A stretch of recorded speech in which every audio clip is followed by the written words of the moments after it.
The following is Dave's full conversation with Dr. Amy Noel Parks from our first episode. It focuses on play in elementary math classrooms. Welcome, I'm Dave, I'm John. and this is Teaching Like Ted Lasso.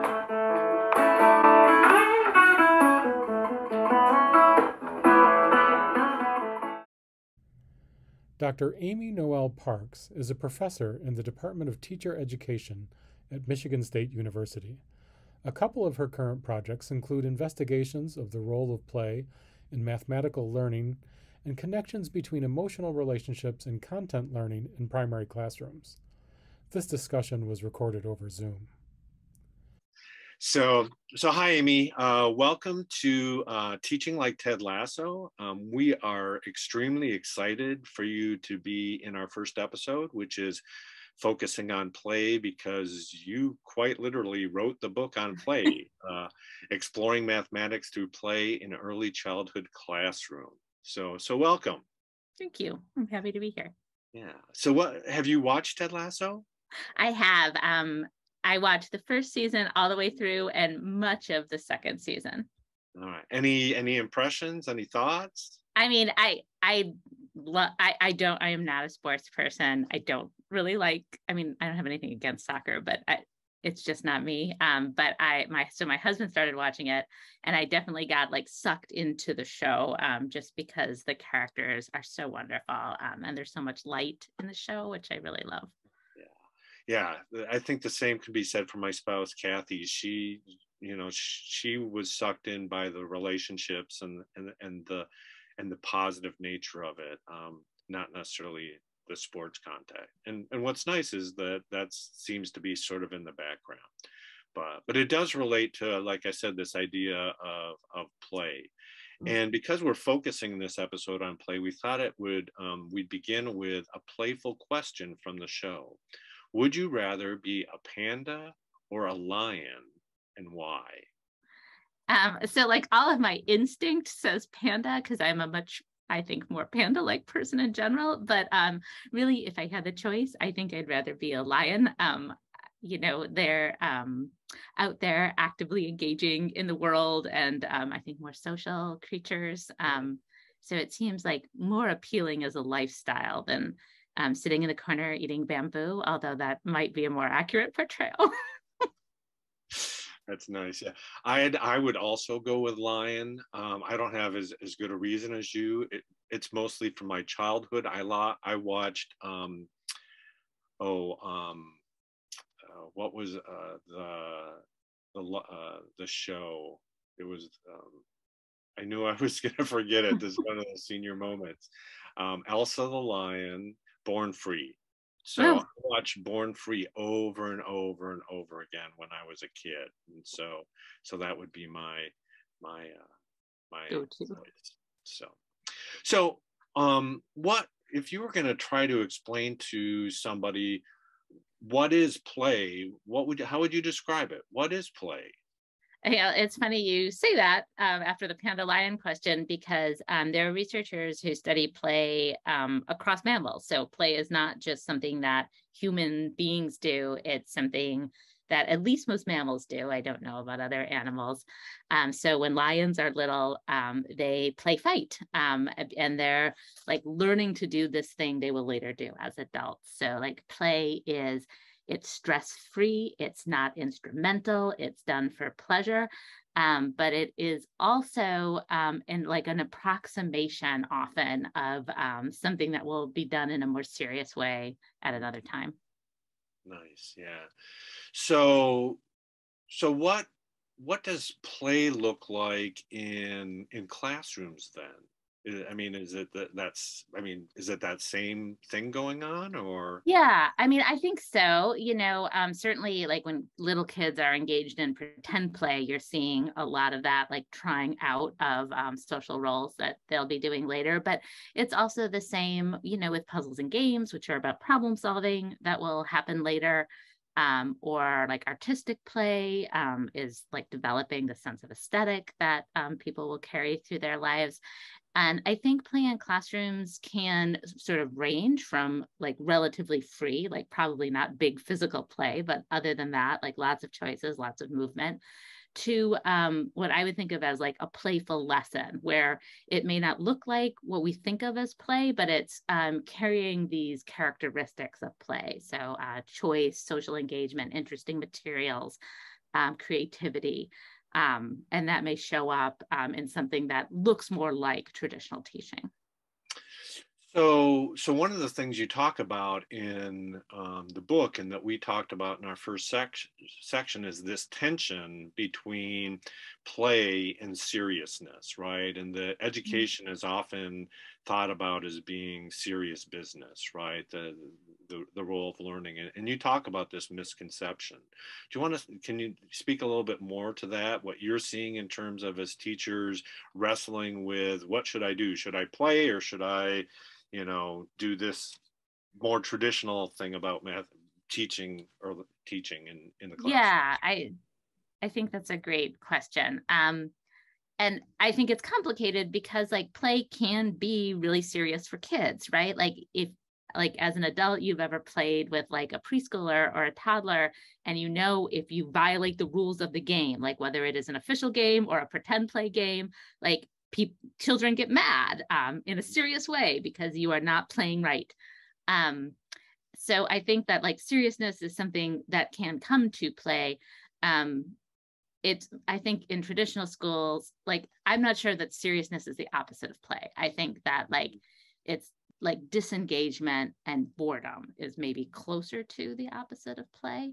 Nice. And so like when we see kids who are disengaged in school, and we see that a lot, often it is because there is not enough play in the space. And I would think of that as there's not enough room for kids in the space. Like we have tried to put them into this like maybe adult design space for our adult goals, like maybe not even something that adults would enjoy, but still like something designed by adults for what we're trying to get done, without an acknowledgement of who they are and where they are. Because if there's space for children, there will naturally be play in that space.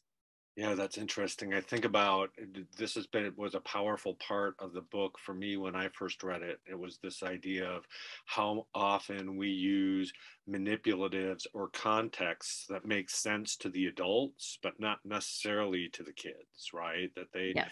Yeah. Um, so, so when you particularly think about this idea of teaching and learning math, where are there more specifics about what play looks like in that setting? Yeah, I think so. I mean, so one thing I've been really excited about lately, so this isn't in the book because it's really just come up for me, is this idea of soft starts, which I'm starting to see in a lot of classrooms across elementary schools. So this is like teachers who, instead of doing like a worksheet first thing in the morning, are putting out like toys and puzzles and math materials and letting kids like play with them as soon as they come in, as everyone is going through their morning routine. And so like, I think this is a really specific strategy that lets kids, one, play, come into the day softly, have some conversations with friends. Like it's a really pleasurable start to the day. But also as a teacher, like you get to see that like geometric thinking and exploration. And then you can draw on that like later in your teaching. So I think even if you're teaching an upper L, there is this space for free play in your day, either like first thing in the morning or after recess or whenever it works out. And then like, I think the other thing, like I try and think about when I'm working with teachers around play is sort of simple questions of how can you take a math lesson in your curriculum and make it more playful? And for me, that means asking like, how can I create some choice in this lesson? So it could be choice of who to work with, choice of where to work, choice of final product, choice of material. That's going to make something more playful. How can I increase social engagement? How can I make the physical materials of the lesson more engaging for kids? So I don't think it has to be this bright line between play and not play, but we can use these really particular criteria to shift our teaching toward being more playful. Mm-hmm. and I appreciated in that, Amy, that you were talking about it sort of more broadly, right? Not just mathematics, right? That this role. I mean, I know that's kind of where you're focused, but you were talking about play in lots of different ways, right? Those soft starts are an interesting way to think about that, and you could connect it to mathematics, but our audience isn't just math teachers, right? Not just Yeah, no, I was watching kids playing with Legos, which, yes, as a researcher, I often think about from a math perspective, but like when I was an elementary school teacher, I taught everything, like that's what we do. And as the kids are building with Legos, like they're telling these stories. This is a castle, it's on an island, they're going to invade it. And like all of that is like opening up this space that could later be capitalized on in writing, right? So yeah, absolutely. Play is important for mathematics, but it's important across the content areas. And so how do you feel that you talked about we've kind of been focusing on early elementary, and you said upper elementary. What about other grade levels, middle school, high school, college? Is play appropriate in those settings as well? I mean, I try to stay in my lane out of a real wish that others would stay in their lanes. So like I don't think I want to make a lot of claims about what middle school or high school would look like, except to say that like psychologists who research play would say play is not something that's isolated in childhood. It's located across the lifespan. There are people, talking about the importance of adult play and what we lose when we don't play as adults. So it would make sense to me that play would be incorporated in some ways, middle school, high school, college, and certainly I do play activity. Yesterday I had my college students building with blocks. But I'm not the right person to talk to about what that would look like. I appreciate that. I appreciate that. So it's interesting. You were talking about Legos, and I was actually have been researching to some extent, more looking into, I guess, but considering doing some research around Lego serious play. I don't know if you've heard this term before, but it's a whole thing where business in particular are using Legos as a way to help foster creativity and collaboration. And it's about using Legos, like you said, to build vision and then tell stories. And Yeah, so that's great. I love that. yeah, and so I've been trying to do that in my classes around. I used to give them a simile survey, so doing math is like, teaching math is like, learning math is like, and I'd give them some prompts or some pictures. But this year I had them actually build their simile and then share it in their group, and I love then that. yeah, and it's built around there's a book called Lego Serious Play, and it's built around sort of this, okay, you answer a question, you reflect on your answer, you share your answer, and then you combine your answer with others. So I've got my teaching teams working together because they're going to be teaching in an elementary classroom and another one in a middle school classroom.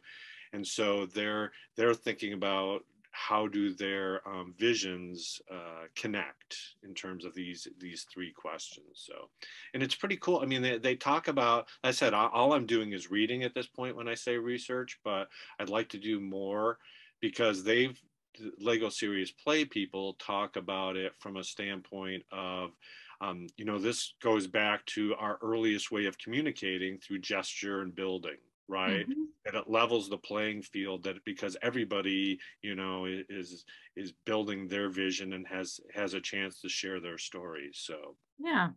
yeah. So far, if nothing else, in my classroom, there's been lots of laughter, lots of people taking pictures and sending it to lots of behavior that you would not expect in a math classroom. Yeah. In doing this work on play, but also on joy, I am like struck by how often like I hear people like laughing and like see their bodies leaning together across tables, and you get this feel immediately that people are like engaged in the work. And I think like this is like a sense I take when I walk into classrooms, right? Like the first thing I do is take an emotional temperature of the room. And even before I have a sense of the pedagogy, I have a pretty good idea of how kids are doing in that space. Oh, Nice. Nice. So you were involved in the Michigan Early Math Essentials. Full disclosure, so was I. You and I went together. And the very first essential is design learning environments to encourage mathematical play and tinkering. So what concrete strategies are being suggested for teachers to be able to apply that essential in their classrooms? Yeah. So I think first, I guess I would say the concrete things are relatively broad because like we want people thinking about their own context and what makes sense to them. But a lot of it is about having materials available to kids that they can access and play with and that they feel are playful. It's about creating classrooms where kids have control over their bodies. So they're able to move in ways that are comfortable for them and sit in spaces that are comfortable for them.